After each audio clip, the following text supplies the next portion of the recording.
अस्सलाम वालेकुम दोस्तों, दिस इज़ तस्करशी। आई होप आप सब लोग ठीक होंगे। Welcome to another video.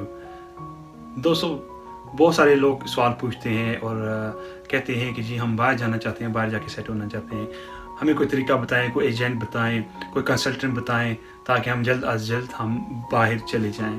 दोस्तों, सबसे पहले एक बात आप ज़हन नशीन कर लें कि जल्द अज जल्द का जो लफ्ज़ है ये अपने जहन से निकाल लें, क्योंकि कोई भी चीज़ है वो होने में करने में एक टाइम लगता है, एक टाइम पीरियड चाहिए होता है और जल्दी में कोई काम नहीं होता। जल्दी काम जो होता है शैतान का होता है। बजाय इसके कि आप जल्दी करें, पैसे भी आप अपने ज़ाया कर दें और फिर हाथ पे हाथ धर के बैठ जाएं, तो इससे बेहतर है आप जल्दी नहीं करनी आपने। मैं आज आपको इस वीडियो में बताऊंगा कि कैसे आप यूरोप में आके वहाँ पे सेट हो सकते हैं, कौन कौन सी यूरोपियन कंट्रीज़ हैं जहाँ पे इस वक्त भी सेट होना पॉसिबल है। सबसे पहले तो वो मेरे भाई जो खुद नहीं कुछ करना चाहते या जो मेहनत नहीं करना चाहते या वो चाहते हैं बस शॉर्टकट कुछ ऐसा हो जाए, कोई पैसे ले ले तो मैं कहीं उठा के रख दे जाके, तो प्लीज़ वो लोग वीडियो बंद कर दें, वीडियो नहीं देखें, क्योंकि ये वीडियो उन लोगों के लिए जो ज़िंदगी में खुद कुछ करना चाहते हैं, कुछ बनना चाहते हैं। अच्छा, अब मैं आता हूँ कि आपने करना क्या। अगर आपको किसी यूरोपियन कंट्री का वीज़ा मिल जाता है तो ऑफ कोर्स वो तो विज़िट वीज़ा होगा, 2 हफ्ते का 1 हफ्ते का वीज़ा होगा, तो वो तो बहुत जल्दी एक्सपायर हो जाएगा। तो उसके बाद आपने क्या करना है, 2-3 तरीके हैं यूरोप में आके सेट होने के। सबसे पहला तरीका ये है कि आप शादी कर लें। शादी करके अगर आप सेट होते हैं तो वो जो पेपर होते हैं वो उनकी वैल्यू जो इमिग्रेशन के पेपर से ज़्यादा होती है। उसकी वजह ये है कि आप जब शादी करते हैं किसी भी यूरोपियन लड़की के साथ तो आपको वही राइट्स मिलते हैं जो एक उस मुल्क के रूल्स रेगुलेशन होते हैं या लॉज होते हैं। मैं आपको मिसाल देता हूँ, अगर आप इमिग्रेशन ली हुई है तो 10 साल बाद पासपोर्ट मिलता है या नहीं भी मिलता, लेकिन अगर आपने शादी की है तो 3 से 5 साल में पासपोर्ट मिल जाता है आपको।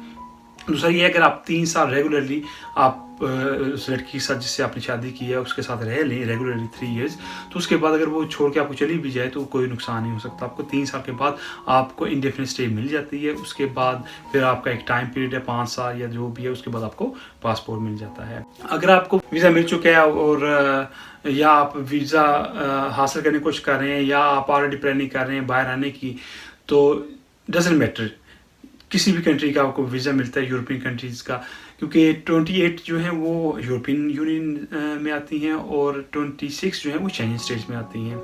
अगर आपको इनमें से किसी भी एक कंट्री का अगर आपको वीज़ा मिलता है तो आप आ जाएँ। फ़र्ज़ करें आप फ्रांस आ गए हैं, हॉलैंड आ गए हैं, स्विट्ज़रलैंड आ गए हैं, तो अब आपके पास 2 वीक का वीज़ा फ़र्ज़ करें और आपने वो 2 वीक ज़ाया नहीं करने। सही है, मैं वीडियो इसलिए बना रहा हूँ ताकि पाकिस्तान से आके यहाँ पे फिर बंदा पता कुछ नहीं होता, बंदे को ज़हरी बात फर्स्ट टाइम होता है आता है, तो फिर उसको फिर आके इन्फॉर्मेशन लेनी पड़ती है, लोगों से पूछना पड़ता है, टाइम बहुत ज़ाया हो जाता है। जो 10-15 दिन होते हैं उसी में ज़ाया हो जाते हैं।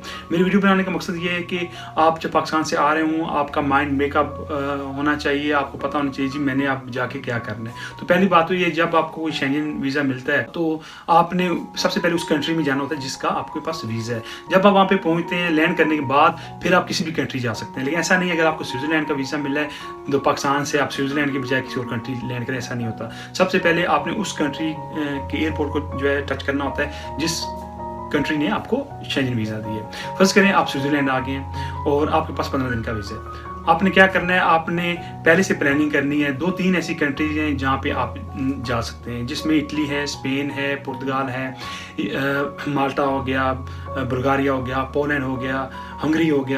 ये ऐसी कंट्रीज हैं जहाँ पे अभी भी पेपर बन रहे हैं किसी न किसी तरीके से। जिस तरह पोलैंड कह रहे हैं, माल्टा हो गया, हंगरी हो गया, वहाँ पे लोगों के पास काम नहीं है, वहाँ पे उस तरह नहीं है जैसा हॉलैंड, फ्रांस, स्विट्ज़रलैंड, जर्मनी वगैरह की इकॉनमी है, तो इसलिए वहाँ पे काम वगैरह नहीं है उन कंट्रीज़ में। तो मैं आपको मशवरा दूंगा जब आप स्विट्ज़रलैंड आएँ आप ऐसी कंट्री चले जाएँ, हंगरी वगैरह में, पोलैंड में, उसके बाद बुल्गारिया है। वहाँ पे आप जब जाएंगे तो वहाँ पे पाकिस्तानी बहुत मिल जाते हैं। ठीक है, अगर आपका कोई जानने वाला नहीं है तो कोई सस्ता 10 यूरो में हॉस्टल जो है वो आप बुक कर लें, उसके बाद आप उस कंट्री में चले जाएं। जब आप जाएंगे वहाँ पे तो फिर आप बाहर जब निकलेंगे देखेंगे बहुत सारे पाकिस्तानी हैं, तो क्योंकि आपका वीज़ा है, टाइम इनफ है आपका, 10 यूरो या 8 यूरो आपने पे करने हैं हॉस्टल में, खाना पीना क्या फास्ट फूड वहाँ पे खाने सस्ता मिलता है, बर्गर जो है 2 यूरो में मिल जाता है, 1.5 यूरो मिल जाता है। तो लाइक आपने वो दिन जो है 10-15 दिन आपका जो वीज़ा है उसको सही तरह आपने यूज़ करने हैं। आपने बाहर निकलना है, आप पाकिस्तानी लोगों से या अपने देसी लोग जो होते हैं इंडियन वगैरह या बांग्लादेशी, उनसे मिल के आपने रिहाइश का बंदोबस्त करना है सबसे पहले। और सबसे आसान तरीका ये है, आप किसी भी मुल्क में जब जाते हैं तो मस्जिद में जाएँ, तो मस्जिद में जब जाते हैं तो आपको पता है वहाँ पे तो हर किस्म के लोग होते हैं, अफ्रीकन भी होते हैं, अरबी भी होते हैं, पाकिस्तानी, इंडियन भी होते हैं, तो वहाँ पे आपका रिहाइश का बंदोबस्त ईजिली हो जाता है। मैं आपको सबसे ये शॉर्टकट टिप बता रहा हूँ कि जहाँ भी आपको रिहाइश चाहिए हो उस कंट्री में जाएँ और मस्जिद में चले जाएँ, आपको वो लोग हेल्प करते हैं और रिहाइश आसानी से मिल जाती है। उसके बाद जब आपको रिहाइश मिल जाती है फिर आपने कोई छोटा मोटा काम ढूंढने, काम वहाँ पे छोटा मोटा मिल जाता है। काम शुरू में आपने ये नहीं सोचना कि मैं फ़ौरन जाऊँ और पैसे कमाऊँ और पाकिस्तान भेजूँ, ऐसा नहीं कुछ करना आपने, क्योंकि सबसे पहले आपकी प्रायोरिटी ये होनी चाहिए कि आपने सेटल होना है। चाहे आप किसी भी कंट्री में जिनका मैंने नाम लिया आप वहाँ पे हो, आपने सबसे पहले कोशिश ये करनी है अपने सेटल होना है। जो पहले साल 2 साल होते हैं, क्योंकि बंदा नया नया आता है, फ्रेश होता है, बंदे के अंदर एनर्जी बहुत होती है, तो बंदा कहता है बस मैं कुछ भी कर जाऊंगा। तो पहले 2-3 साल जो होते हैं वो बंदा कुछ ना कुछ कर जाता है, दुख दर्द परेशानियाँ जो सह जाता है। तो इसलिए सबसे पहले अगर आप प्रायोरिटी आपकी होगी पेपर्स, तो आपको पेपर मिल जाते हैं। बहुत सारे लोग क्या करते हैं, आते हैं स्विट्जरलैंड वगैरह में, वहाँ पर काम करना शुरू कर देते हैं, फिर 2-4-5 साल जब हो जाते हैं उनको, वो कहते हैं पैसे कमा लिया, पेपर फिर क्योंकि दिन ब दिन सख्ती हो रही है, तो इसलिए मैं कह रहा हूँ आप जैसे आए सबसे पहले आपकी प्रायोरिटी होनी चाहिए कि पेपर मेरे बन जाए। अच्छा, उसके लिए ऑफ कोर्स आपको इतना अच्छा काम नहीं मिलेगा, पेपर नहीं है तो अच्छा काम कैसे मिलेगा। तो अपनी कोशिश आपकी ये होनी चाहिए, $500-700 या यूरो मिल रहे हैं तो उसी के अंदर आपका गुजारा हो जाए, खर्चा भी निकल आए, कुछ 100-200 यूरो आप बचाएं भी साथ साथ। ठीक है, अगर आप घर के हालात अच्छे नहीं है तो उनको भी चलो बेच सकते हैं, लेकिन आपका मकसद ये होना चाहिए कि साथ साथ आपने सेविंग भी करनी है।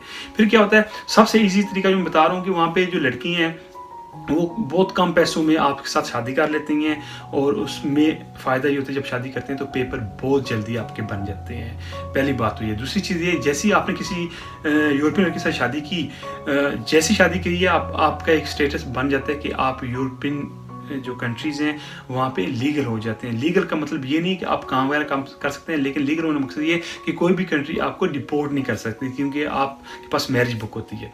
तो वो अगर पुलिस भी चेक करे कुछ भी, वो आप दिखा सकते हैं, उस पर भी काम नहीं कर सकते आप मैरिज बुक के। उसकी जब शादी हो जाती है मैरिज बुक के बाद फिर आपका रेजिडेंट परमिट अप्लाई होता है, 2 से 3 महीने का उसका टाइम होता है, फिर आपको रेजिडेंट परमिट भी मिल जाता है। उसके बाद आप जहाँ मर्जी काम करें, किसी दूसरी कंट्री में भी जा सकते हैं। लेकिन मैं आपको मशवरा दूंगा, जब आपको पेपर मिलते हैं आप वहीं पे रहें कुछ अर्सा, या फिर उसका ये तरीका है जब आप शादी कर लिया आपने तो लड़की को लेकर किसी भी अच्छी कंट्री में चले जाएं, फ्रांस वगैरह में, हॉलैंड में, स्विट्जरलैंड में। तो फिर क्या होता है कि लड़की के साथ जब आप जाते हैं, अब ये जो चीज़ें मैं बता रहा हूँ ये आप और भी कंट्रीज़ में कर सकते हैं, लाजमी नहीं है कि एक ही कंट्री में आप ऐसा करें। फ़र्ज़ करें आप पोलैंड में है, हंगरी में है, बुल्गारिया में है, माल्टा में है, कोई भी ऐसी कंट्री है जहाँ पे आप गए हैं, आपने शादी कर लिया, ठीक है। अगर आप वहाँ पे नहीं रहना चाहते, आप समझते कि नहीं, फिर आप लड़की को लेके आपने फिर अच्छी किसी कंट्री में, स्विट्जरलैंड, हॉलैंड, फ्रांस, जर्मनी वगैरह में चला जाना है। फिर वहाँ पे जब जाएंगे और वहाँ पे ज़रूरत पड़ेगी आपको किसी जानने वाले की।